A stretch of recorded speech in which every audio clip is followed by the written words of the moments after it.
Why I hate Trump and you should too.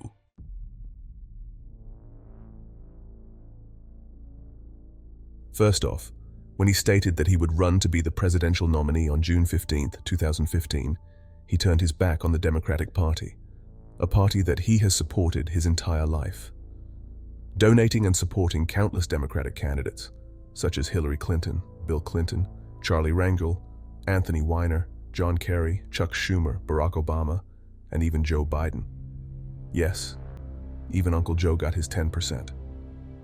Oh wow, this is interesting.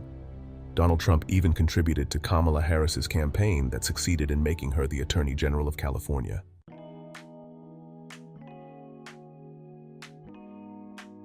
Before he was hated for various reasons, he used to be an extremely popular figure, even beloved by many celebrities and politicians alike, appearing on Oprah multiple times, even having her endorsing and encouraging Trump to run for presidency in 1988.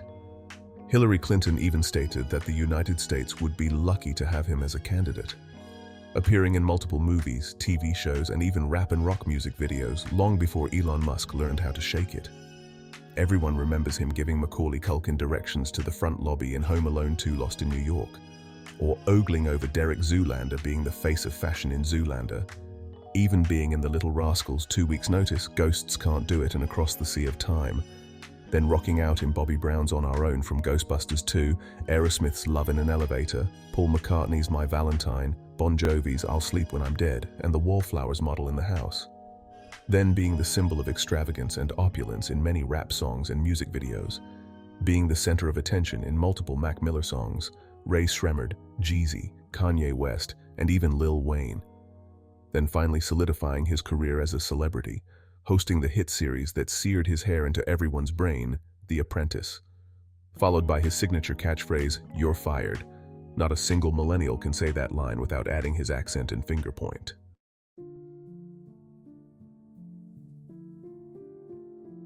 So, what caused this man to turn his back on money and fame, to turn his back on a life of luxury, to begrudgingly thrust his hat and hair into the political arena and run for president? Something that he had expressed on multiple occasions that he did not want to do, apprehensively stating that he would only run if he saw things get so bad that he would have to do something. At 69 years of age in 2015 and being worth upwards of $4.5 billion, why couldn't he have just left our country alone and retire to the shadows? Live out his last days like every other billionaire, clinging to their lavish luxuries, caviar, model wives, and vacations to places the sheeple can't pronounce, leaving his vast fortune for his kids and grandchildren to squander over.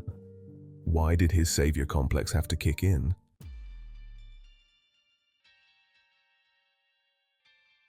My life was great before he came around. I never used to think about politics in my day-to-day activities. It was just one corrupt asshole after the next. No one even had to think about what Sith Lord was pulling the strings. Before Trump came around, I never even knew that Russia interfered with our elections. I had no idea that Hunter Biden was a drug addict little piece of shit that was snorting lines off of prostitutes' asses in the White House while being hundreds of thousands of dollars behind in child support. Before Trump, I never knew that politicians set up their family members like rat holes like Hunter Biden in order to receive payments and bribes by China and Russia. I wouldn't have ever believed that Hillary Clinton would delete thousands of incriminating emails that would have proven she was a Russian spy. I never wanted to know how corrupt our political system was. I never knew that George Soros was the Emperor Palpatine controlling both sides of the debate. Why couldn't Trump just jet off to Mar-a-Lago, play golf, and fade away? What did he uncover at the World Economic Forum that disturbed him so much? Did they begin showing their plan to enslave the world through debt? Did they explain how no one will ever own anything in the future? And how they will be able to stop any of the underlings from elevating their family's wealth class? Is this the reason why Trump had to finally stand up? He saw the future vision the elite were casting over us and thought to himself that this is the last straw. I don't know. Being unhappy, doing drugs, having the government give me housing, pay for my bills, school, college, all so I can never own anything. Never have a purpose in life, no direction, no stress. What's not to love? My mom has space at her house anyway. I am her little boy. The new Call of Duty is coming out in a few weeks anyway. Doesn't sound so bad. Why did Trump have to disrupt the entire system? We were doing so good just living in our ignorance. Wait, was it the system that changed?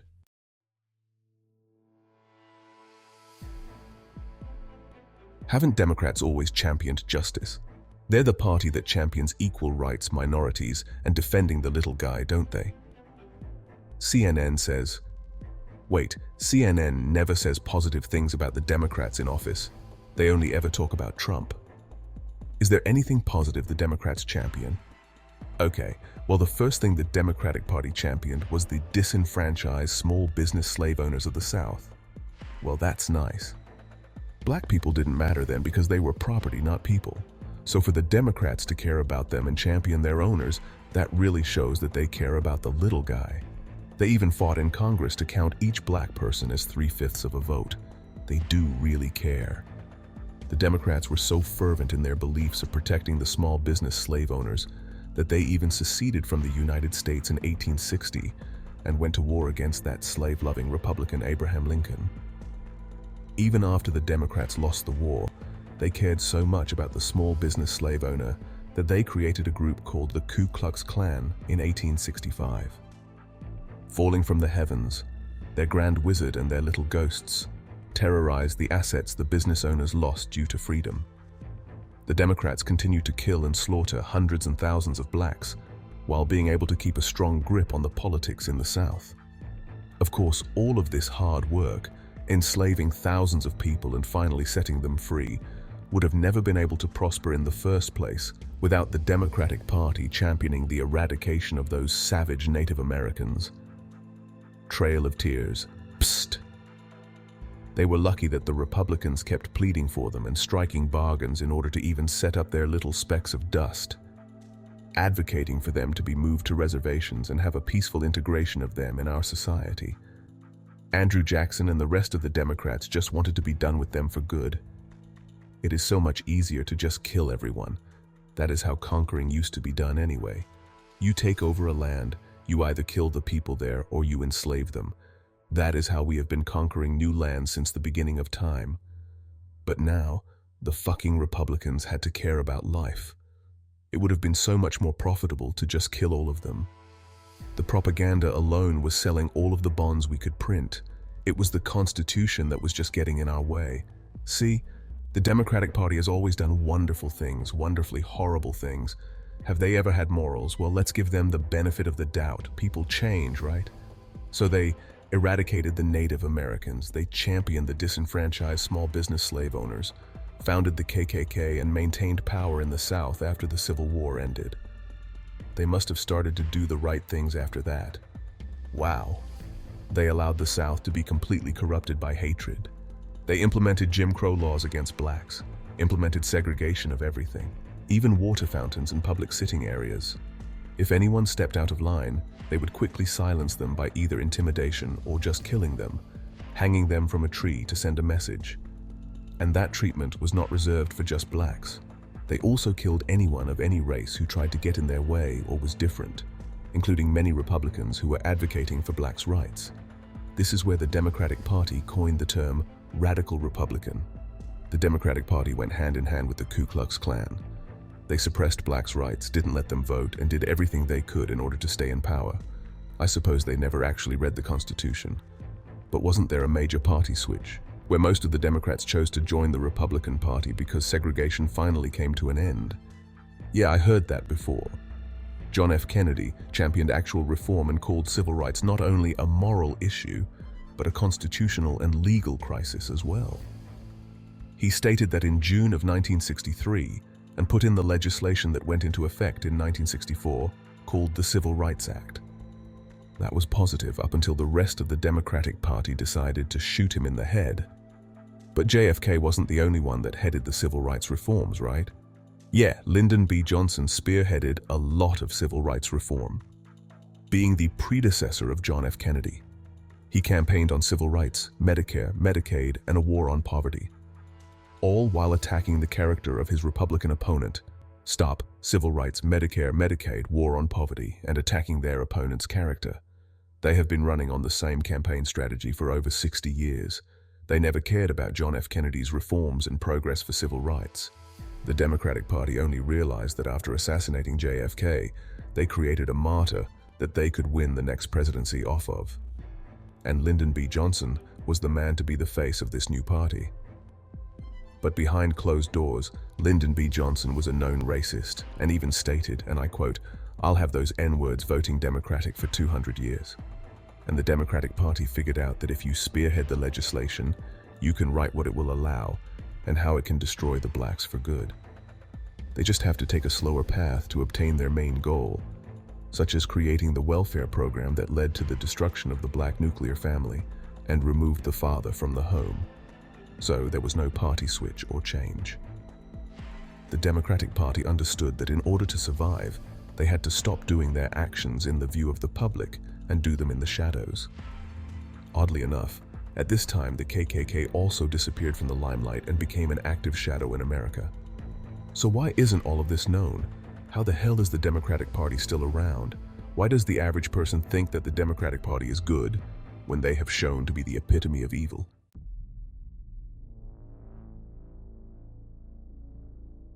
Controlling the media. The reason behind the Democratic Party still cursing the existence of the United States is actually pretty simple: branding. They are masters of branding and controlling the narrative. For example, the parties switched after the civil rights movement. What would be a better way to erase the last 200 years of murder than to make people think that the parties switched?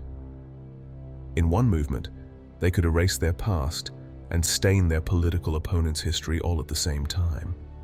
So, why do we think that this happened? Why do we supposedly believe that the Democratic parties and Republican parties switched after the civil rights? Well, for one, during the era of this supposed transition, there were only 3 news stations: CBS, NBC, and ABC, all to be known today for being inherently biased to the Democratic Party. But where did this theory even come from? This makes no sense. How and why would the Democrats of the South go from killing Republicans and hating them, constantly fighting with them for over 150 years, only to jump over to their party? A party that fought and killed their ancestors in the name of saving and protecting US citizens. Oh, politically charged, biased historians. Well, the first idiot to thank is a man by the name of Kevin Phillips, who published a book in 1969 titled The Emerging Republican Majority and termed the phrase Southern Strategy. He was a Manhattan-born intellectual who had never even stepped foot in the South and graduated from Harvard. Then this was followed by other historians almost 20 years later, who set out to prove this theory due to the Southern states finally electing Republican candidates to office. But none of the historians factored in that black votes were finally counting in the elections in the South. And full desegregation did not happen in the South until the early 1970s. So the thought of this switch is just complete bullshit. Something that was fabricated and repeated until US citizens believed it to be true without any empirical evidence.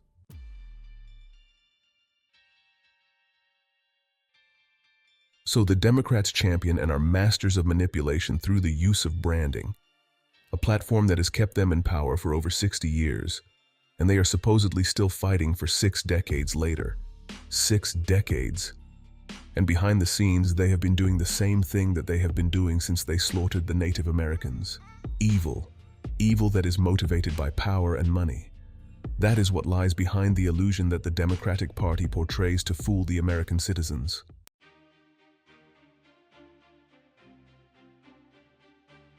Is this what Trump saw? Did the Democrats start to think that he was the same as them? Did they lift the veil and reveal the truth to Trump only to find out that he was not like them? Is that why they fear him so much? Is that why this billionaire's savior complex kicked in and shattered the cave we all lived in? That self-righteous bastard. I thought that I was happy, but this bastard woke up one day and realized that the showing that was playing out in front of the public's eyes was just a play for our amusement.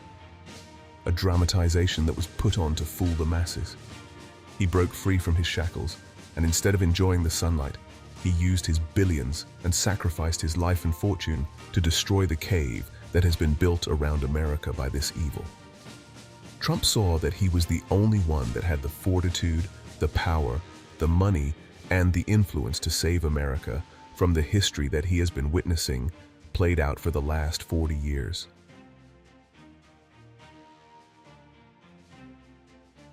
I hate Trump for showing us the truth, but goddamn it, thank you for showing us the truth, you self-righteous bastard.